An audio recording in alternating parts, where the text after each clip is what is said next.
అందరికీ నమస్కారం.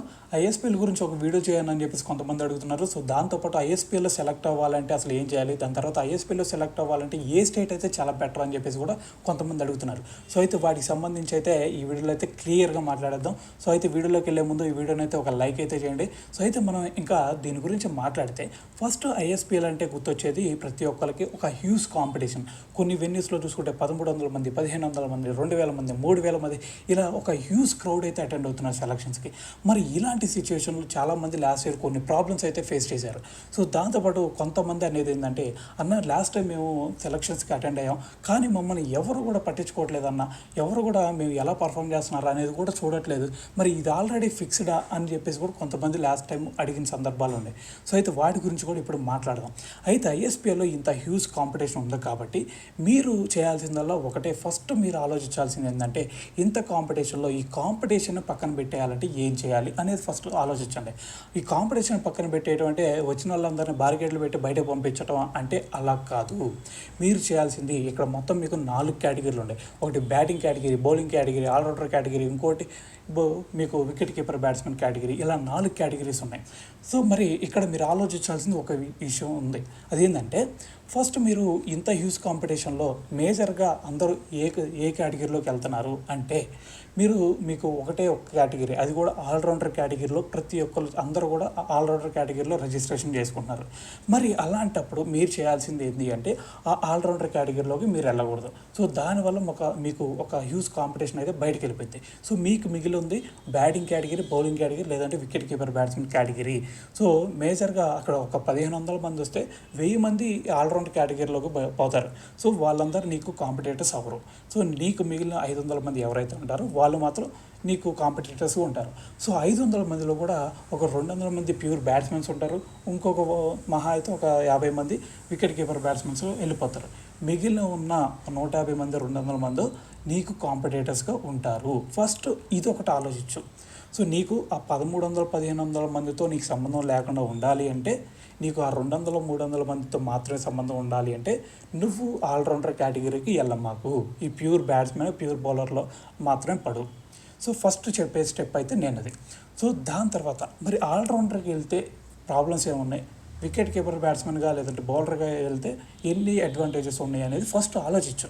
ఫస్ట్ నువ్వు ఆల్రౌండర్కి వెళ్ళావంటే నీకు హ్యూజ్ కాంపిటీషన్ ఉంటుంది. హ్యూజ్ కాంపిటీషన్ ఉండటం వల్ల లాస్ట్ ఇయర్ ఎలాగైతే నిన్ను సెలెక్టర్స్ చూడలేదో, ఎలా అయితే నువ్వు ఎంత పర్ఫామ్ చేసినా కూడా నిన్ను నీ బౌలింగ్ వైపే చూడలేదో, అలాంటి సిచ్యువేషనే మళ్ళీ ఏర్పడింది హ్యూజ్ కాంపిటీషన్ వల్ల. ఎందుకు జరుగుతుందంటే, ఒక ఎగ్జాంపుల్ తీసుకొని చెప్తాడు. ఒక టీచర్ ఉన్నాడంటే, టీచర్కి ఒక రోజులో ఒక 10 ఎగ్జామ్ పేపర్స్ కరెక్ట్ చేయాలంటే చూసి ఏమి రాశాడు, ఏం రాశాడు అని చెప్పేసి చూసి మరీ కరెక్ట్ చేస్తారు. అలాగే ఒకే రోజులో ఒక 1000 పేపర్లు కరెక్షన్ చేయాలంటే ఏం రాశాడో చూసుకోకుండా టక కొట్టేసుకుంటూ వెళ్ళిపోతాడు.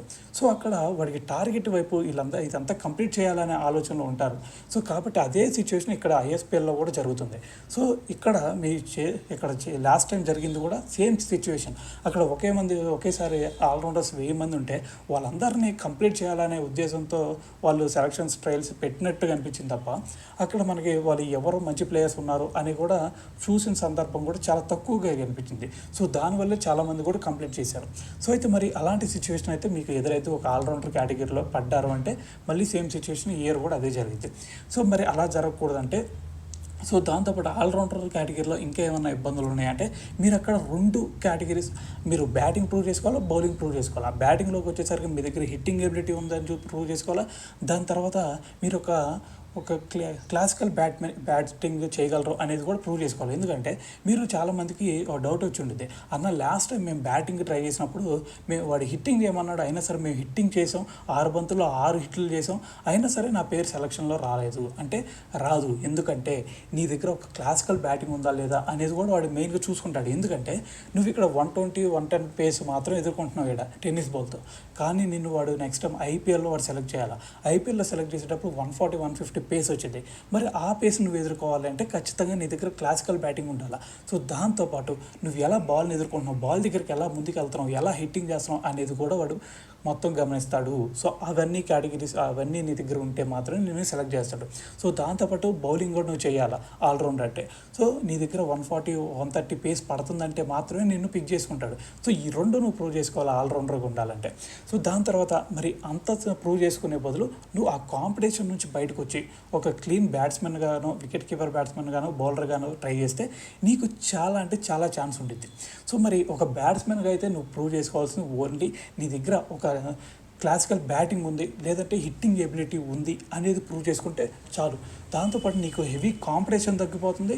దాంతోపాటు నీకు ఓన్లీ ప్రూవ్ చేసుకోవాల్సింది కూడా చాలా తక్కువ ఉండిద్ది when compare to allrounder. So ఇదైతే నెక్స్ట్ ప్రిఫర్ చేస్తాను నేను. సో దాని తర్వాత నీకు ఇదంతా కాదు, ఒక వికెట్ కీపర్ బ్యాట్స్మెన్గా కనుక నువ్వు ట్రై చేస్తే నీకు చాలా అంటే చాలా బెనిఫిట్ ఉండిద్ది. సో మన వ్యూవర్స్కి కూడా నేను ఏదన్నా సజెస్ట్ చేస్తాను అంటే మీరు ఓన్లీ బ్యాట్స్మెన్గా కాదు, వికెట్ కీపర్ బ్యాట్స్మెన్గా మీరు పేరిస్తే మీకు చాలా మంచి ఫ్యూచర్ ఉండిద్ది అని అయితే నేను చెప్తాను. ఎందుకంటే మీరు అన్ని 1300 మంది 1500 మంది కూడా మీకు వచ్చినా కూడా అక్కడ వికెట్ కీపర్ బ్యాట్స్మెన్స్కి వచ్చేది మహా అయితే ఒక 15 మంది 20 మంది లేదంటే ఒక 30 మంది.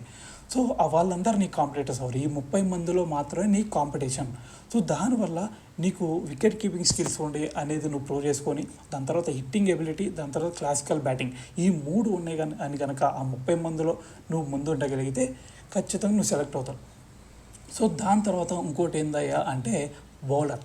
సో నువ్వు ఒక బ్యాట్స్మెన్ తీసుకుంటే బ్యాటింగ్ క్లాసికల్ బ్యాటింగ్ ఉందా లేదంటే హిట్టింగ్ ఎబిలిటీ ఉందా అనేది నీ మీద మాత్రమే డిపెండ్ అవుతుంది. ఎదురు బౌలర్ మీద కూడా డిపెండ్ అయ్యేది. ఎలా అన్న అది ఎలా అయితే మనమే కదా ఆడేది అని నువ్వు అనొచ్చు. అక్కడ ఒక బాల్ యార్కర్ వేయచ్చు, ఒక బాల్ గుడ్ లెంత్ వేయచ్చు. అలాంటి బాల్స్ని నువ్వు డిఫెండ్ చేయడం తప్ప హిట్టింగ్ చేయలేవు. ఒక కర్మకాలి నీ గనక ప్రతి బాల్ అవే వేశారు అంటే, మనకి యార్కర్లు వేసారంటే లేదంటే గుడ్ లెంత్ బాల్ వేసి నీకు హిట్టింగ్ చేయకుండా వాళ్ళు కట్టడి చేశారంటే ఖచ్చితంగా నీ బ్యాటింగ్ స్కిల్స్ అయితే సెలెక్టర్స్ చూసే ఛాన్సెస్ చాలా తక్కువ ఉంటాయి. సో కాబట్టి ఇది T10 లీగ్ కాబట్టి ఖచ్చితంగా నువ్వు హిట్టింగ్ చేయాల్సిందే. హిట్టింగ్ చేయకపోతే నిన్ను సెలెక్ట్ చేయరు. సో కాబట్టి ఇది నువ్వు బ్యాట్స్మెన్ సెలెక్ట్ అవ్వాలంటే ఎదుట బౌలర్ మీద కూడా డిపెండ్ అయింది.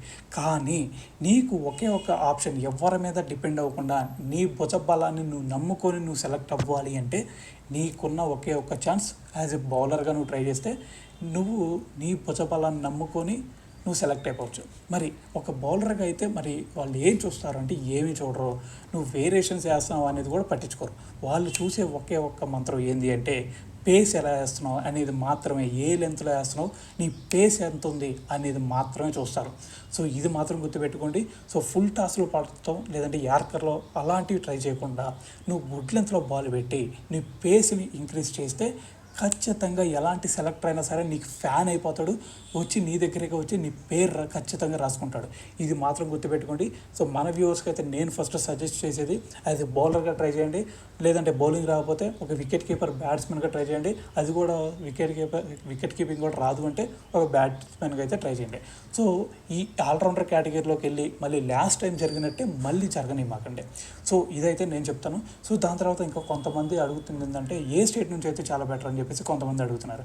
స్టేట్ ఏదైనా ఒకటే అనేది నా ఫీలింగ్. ఎందుకంటే ఇది మొత్తం అండర్ ISPL అండర్లో జరుగుతుంది. సో కాబట్టి ఇక్కడ స్టేట్ క్రికెట్ అసోసియేషన్తో సంబంధం ఉండదంటే ఉండిద్ది, వాళ్ళ సంబంధాలు వాళ్ళకు ఉంటాయి. కానీ ఇది ISPL కింద జరుగుతుంది కాబట్టి మేజర్గా మీరు ఎక్కడి నుంచి ట్రై చేసినా కూడా ఒకటే సిచ్యువేషన్ అని అయితే నేను చెప్తాను.